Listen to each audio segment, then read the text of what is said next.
중앙선거방송 토론위원회는 3월 25일부터 4월 1일까지의 기간을 후보자 TV토론 주간으로 지정 운영합니다. 이 기간 동안 후보자 TV토론회를 당일 생방송으로 시청할 수 있고 중앙선거방송 토론위원회 홈페이지나 유튜브 등에서 다시 보기로 볼 수 있습니다. 4월 7일 재보궐선거일에 투표하려는 선거인은 사전 투표와는 달리 반드시 본인의 지정된 투표소에서 투표를 해야 하는데요. 이에 중앙선거관리위원회는 내투표소 찾기 서비스를 운영하고 있습니다. 선거관리위원회가 오는 4월 7일 실시하는 재보궐선거와 관련해 유권자가 안심하고 투표할 수 있도록 코로나19 특별관리 대책을 마련했습니다. 재보궐선거가 실시되는 전국 21개 선거구의 후보자들은 3월 25일부터 선거일인 전일인 4월 6일까지 누구든지 공직선거법이 정하는 방법으로 자유롭게 선거운동을 할 수 있습니다. 선거관리위원회는 유권자들의 재보궐선거 투표 참여를 독려하기 위한 다양한 홍보 활동을 펼치고 있는데요. 특히 코로나19로 인해 비대면 방식인 시설물이나 영상, SNS 등을 적극 활용하고 있습니다.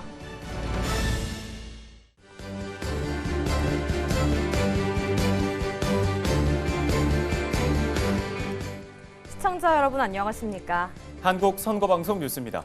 중앙선거방송 토론위원회는 후보자 TV토론의 중요성에 대한 국민적 공감대 형성 및 시청률 제고를 위해 3월 25일부터 4월 1일까지의 기간을 후보자 TV토론 주간으로 지정 운영합니다. 이 기간 동안 후보자 토론회는 당일 생방송뿐 아니라 다시 보기로도 시청할 수 있습니다. 관련 내용 전해드립니다.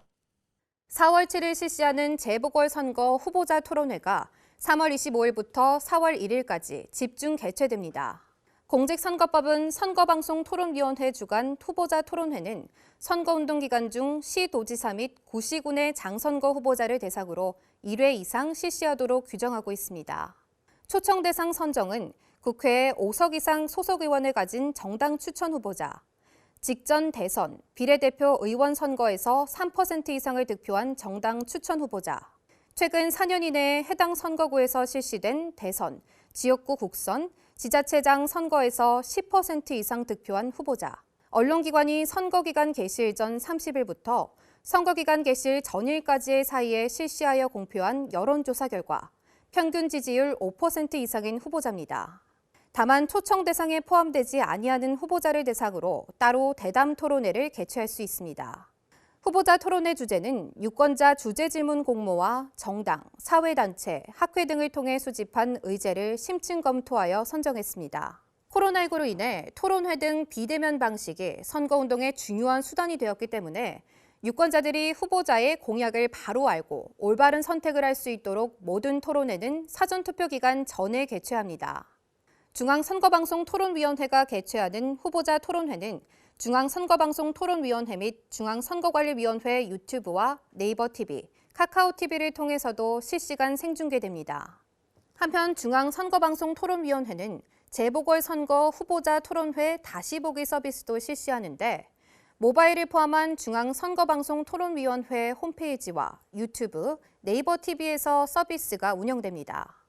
재보궐선거 후보자 토론회 다시 보기에서는 장애인과 고령자 등의 편의를 위한 자막이 제공되며 선거운동 기간 종료 후에도 중앙선거방송 토론위원회 홈페이지와 유튜브 등에서도 다시 볼 수 있습니다. 특히 서울특별시장 보궐선거와 부산광역시장 보궐선거 후보자 토론회는 한국선거방송을 통해서 재방송될 예정입니다. 오는 4월 7일 재보궐선거일에 투표하려는 선거인은 사전투표와 달리 반드시 지정된 투표소에서 투표를 해야 합니다.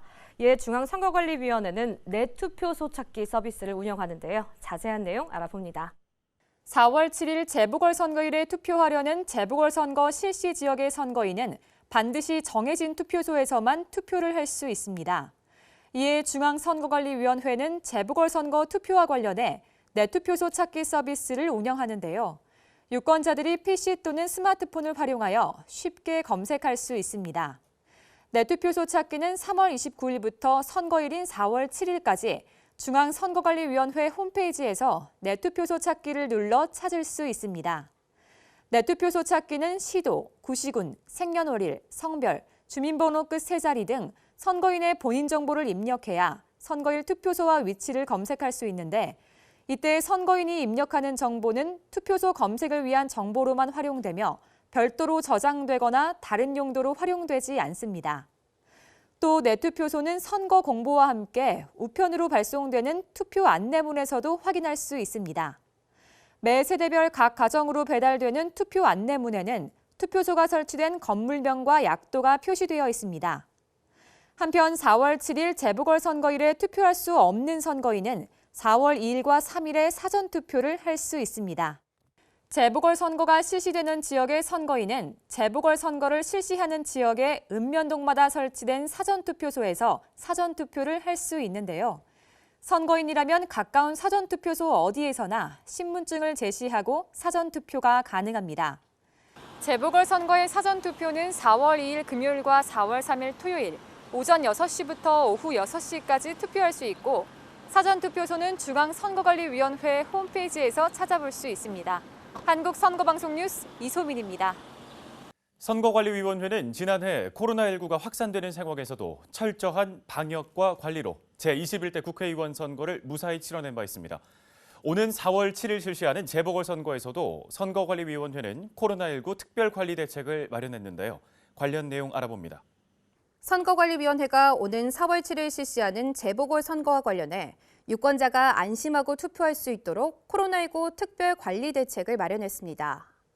먼저 코로나19 확진자의 선거권 보장을 위해 거소투표 신고를 한 확진자 및 자가격리자 등 병원이나 자택 등에서 거소투표를 할 수 있으며 거소투표 신고 기간 이후에 확진된 사람은 특별 사전투표소에서 자가격리자는 선거일 20시 이후 임시기표소에서 투표할 수 있습니다.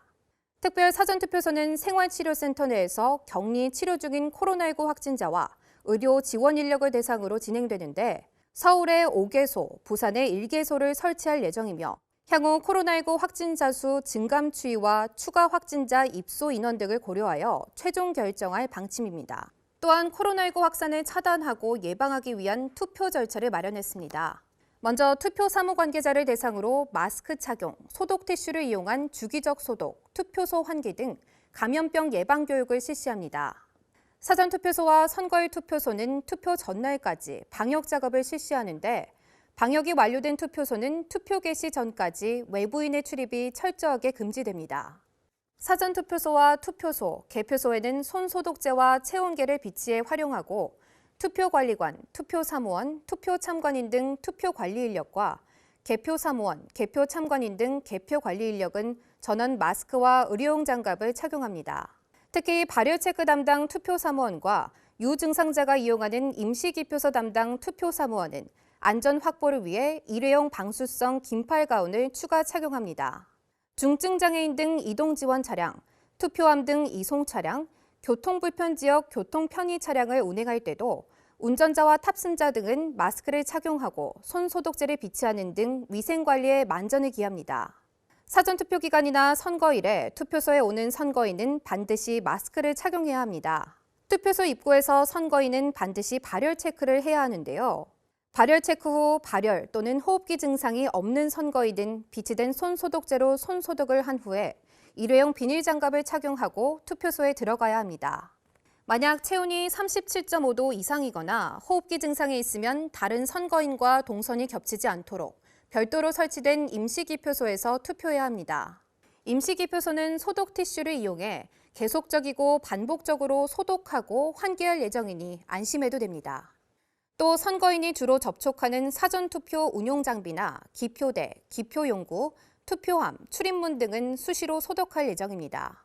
선거관리위원회는 코로나19 상황에서도 유권자가 안심하고 소중한 선거권을 행사할 수 있도록 최선을 다하겠다고 전했습니다.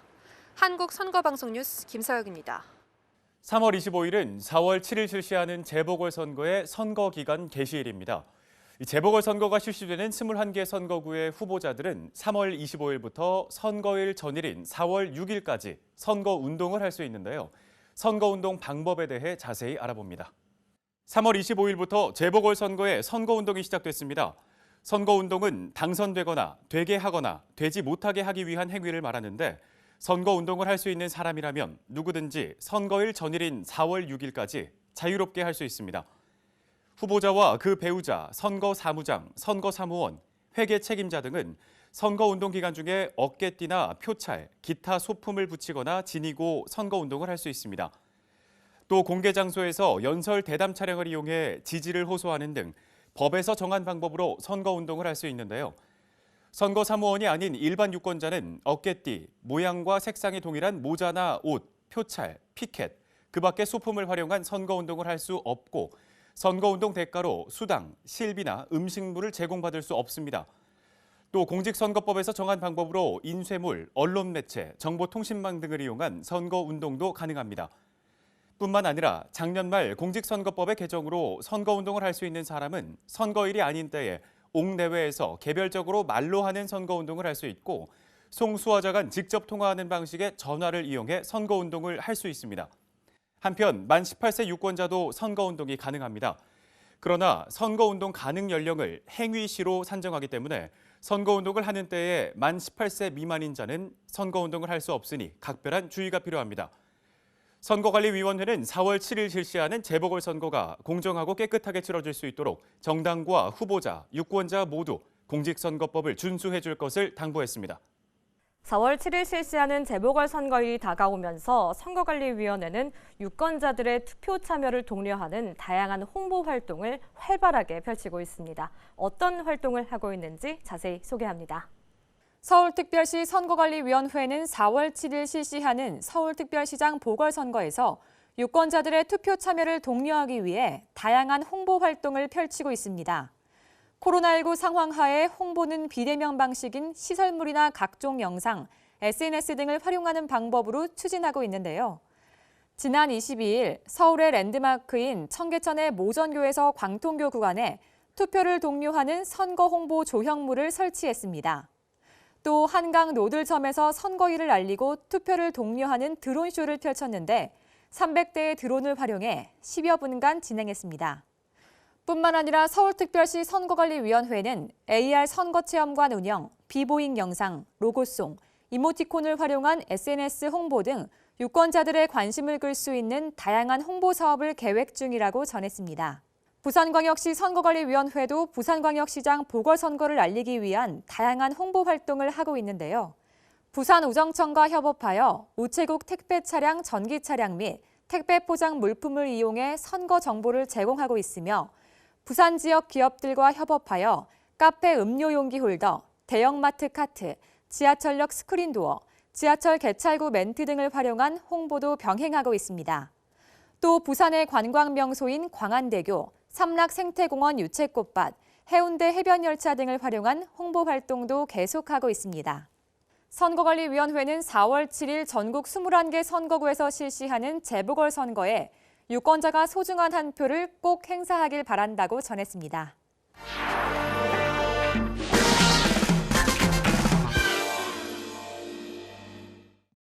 선거와 관련한 상식들을 자세히 설명해주는 선거의 디테일 시간입니다. 오늘은 기표 용구의 변화에 대해서 알아보겠습니다. 안녕하세요. 여러분이 궁금해하는 선거의 뒷이야기를 낱낱이 아주 재밌게 풀어드리는 시간, 선거의 디테일입니다.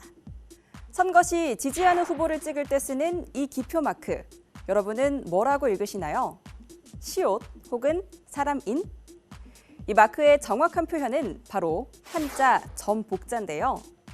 그렇다면 왜 우리나라 기표용구 모양은 점복자를 사용하게 된 걸까요? 지금부터 디테일하게 풀어드리겠습니다.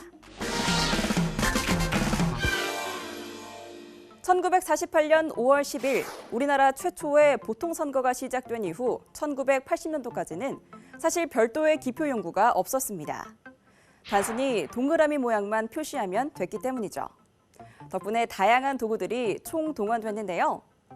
대나무나 붓대, 나무까지는 기본이었고 한국전쟁을 전후해서는 주변에서 흔히 발견할 수 있는 탄피에 인주를 묻혀 사용하기도 했죠. 1960년대 초 강원도 인제에서는 호박꼭지를 사용했다는 재미난 기록도 남아 있습니다. 그렇다면 본격적으로 전국에서 통일된 기표용구를 사용한 건 언제부터였을까요? 1985년 제12대 국회의원 선거부터였습니다.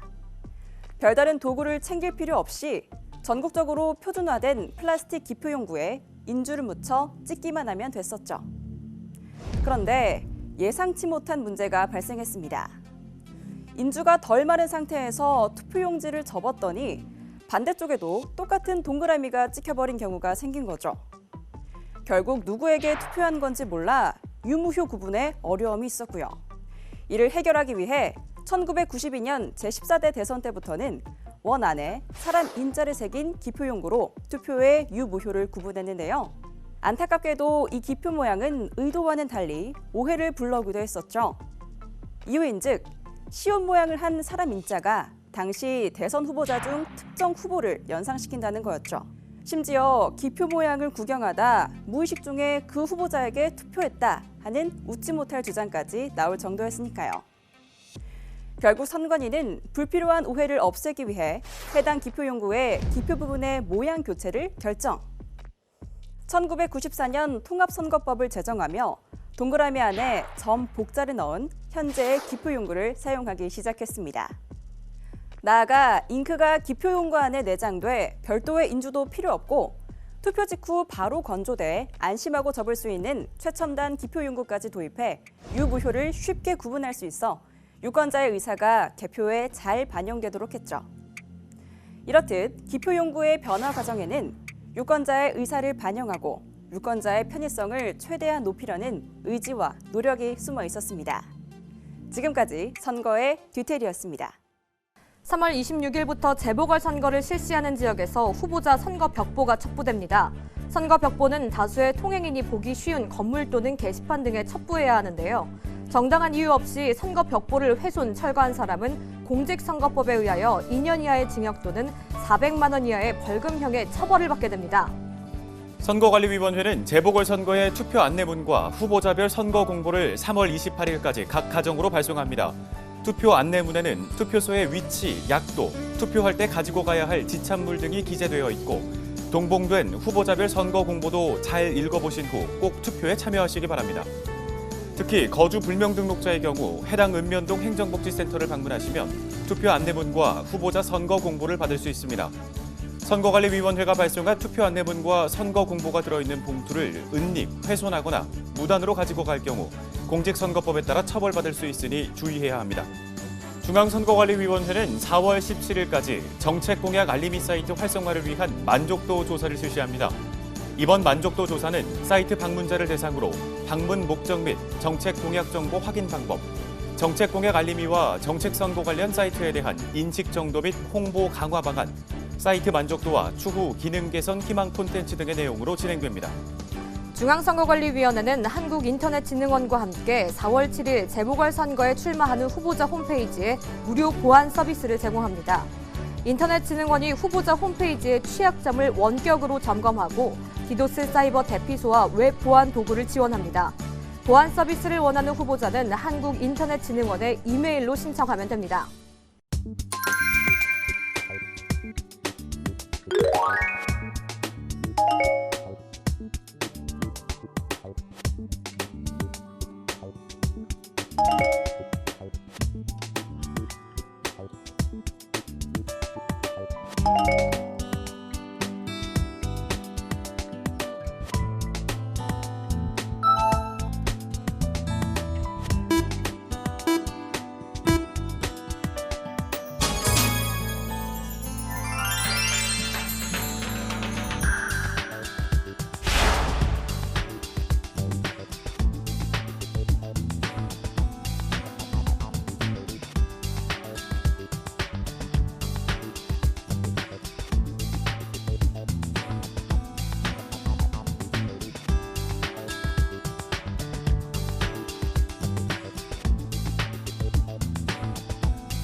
오늘 한국 선거방송 뉴스는 여기까지입니다. 시청해주신 여러분 고맙습니다.